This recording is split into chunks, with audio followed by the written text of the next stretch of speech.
and then very competitive. Yeah, they made it close in the second quarter, obviously. Should have gone into the locker room only down 5. Chris Paul hit 2 huge shots in the final 38 seconds there. They did cut it to 7 in the last 2 minutes, and Patty Mills on back-to-back possessions had a chance to make it a 4-point game.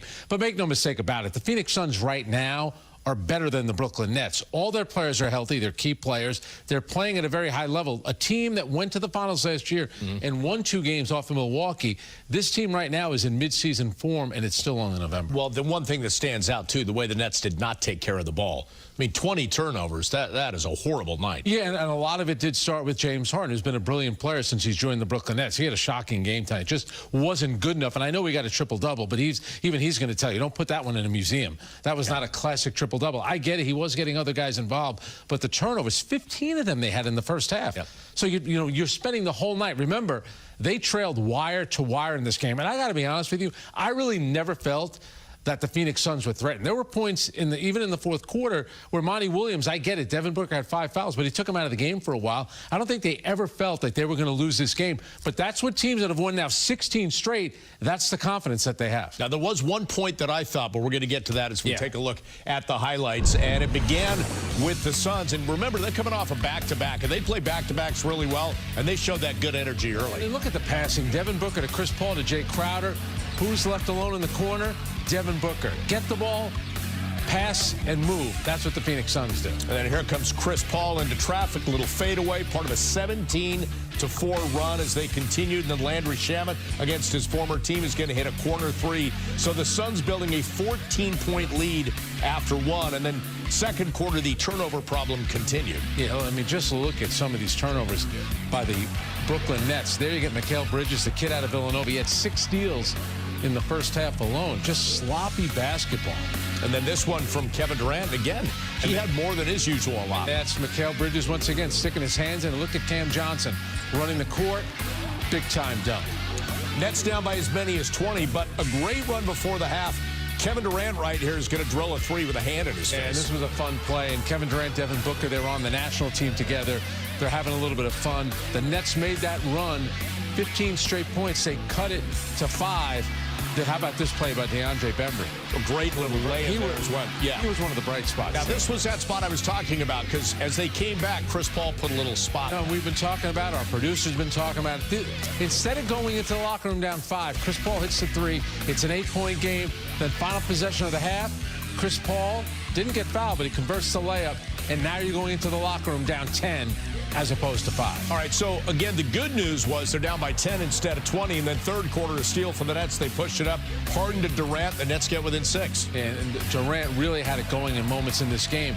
And Steve Nash played him the entire second half. They did not give up on this game, to the Nets' credit. And you talk about sharing the ball. Good vision right there to get that pass to Jay Crowder, and then another Nets turnover. Harden again. Yeah, and this one, the crowd started booing. It's just sloppy turnovers, not taking care of his dribble. And there, Devin Booker gets the shooter's bounce. Later, Chris Paul is going to hit a 3. We talked about him as more of an assist guy on the pregame, but he hit his shots tonight, 87-70 at that point.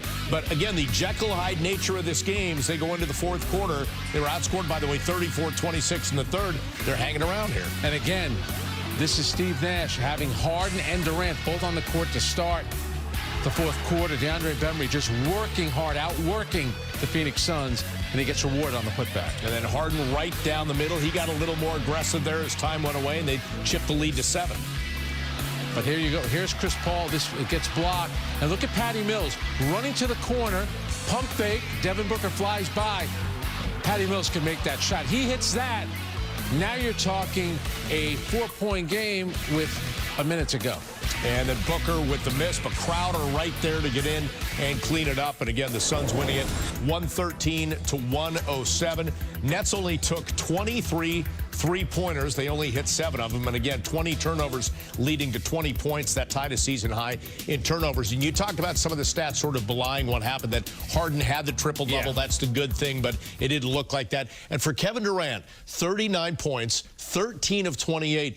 But there were some shots that he took that normally he hits in his sleep and they didn't go. Absolutely. I think he was working really hard. I think he'll be disappointed with the result, obviously, in this game. But if you go back to the turnovers, now they only had 5 in the second half, which is good, but 20 is way too many. Look at how many more shots the Phoenix Suns took than the Brooklyn Nets. Again, wire-to-wire victory for a team playing the second night of a back-to-back. No travel involved because they played in Manhattan last night, like we talked about.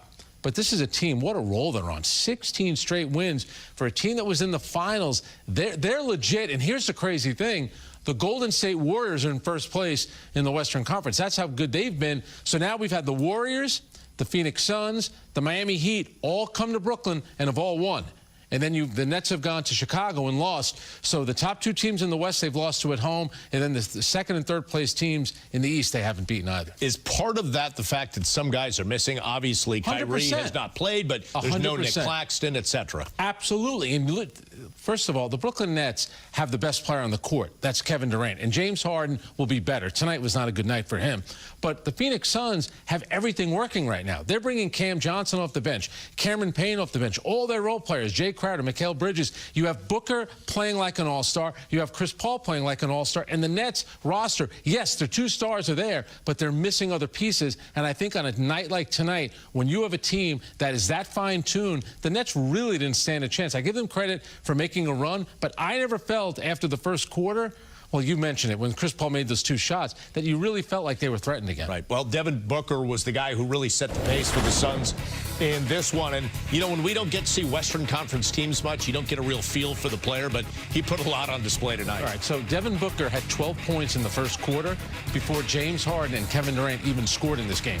They were searching for the game, and Devin Booker already had 12 points. And I mentioned it in the pregame. I'm not saying he's Kobe Bryant, but he does things out there that remind you of Kobe.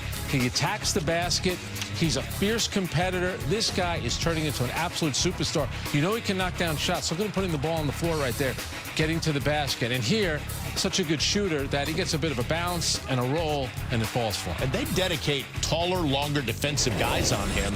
That doesn't seem to affect him And at then all. how many times late in the game, when there was a switch, they're throwing the ball inside to either DeAndre Ayton or JaVale McGee, and the Nets were getting exploited with the mismatch. All right, so Devin Booker ends up with 30, and Chris Paul with 22. That's well above his season average, so he found a rhythm as well. And then look, all right, so Devin Booker, 30 points on 18 shots. James Harden, 12 points on 15 shots. Kevin Durant, 39 points on 28 shots. A little different. Yeah, and for Harden, what was going on there? Because he goes through these spurts where he gets very aggressive, takes over a game. He's able to dictate what happens and make his shots. That didn't seem to happen tonight. I think it was a poor game for him all the way around against a very active and athletic team. Mikal Bridges, he's got incredibly long arms. He's active on the defensive end. You have, Devin Booker gets after it, as does Chris Paul. They're physical. And I think the rules, and we know in this game, we're watching it, and guys are getting hit, and you're saying last year they would have called a foul there. And I think guys like Chris Paul have really benefited from that because Chris Paul is a physical, tough defender who works the refs the entire game. To his credit, he knows how to, he knows how to draw fouls. He knows how to talk to the referees. They just have, to me right now, they're just at a different level than the Brooklyn Nets. And I think a lot of it has to do with their entire roster is healthy and everyone's playing at a high level. All right, one guy who was a bright spot for the Nets tonight, DeAndre Bembry. Yeah. He ends up with 18 points and 9 rebounds. What did you think of his game? Remember last season when Bruce Brown was doing a lot of this? Just cut to the basket.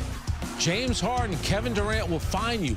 Just be aggressive. Run the floor. Here he jumps into the passing lane and makes a really difficult shot in traffic. That was terrific by him.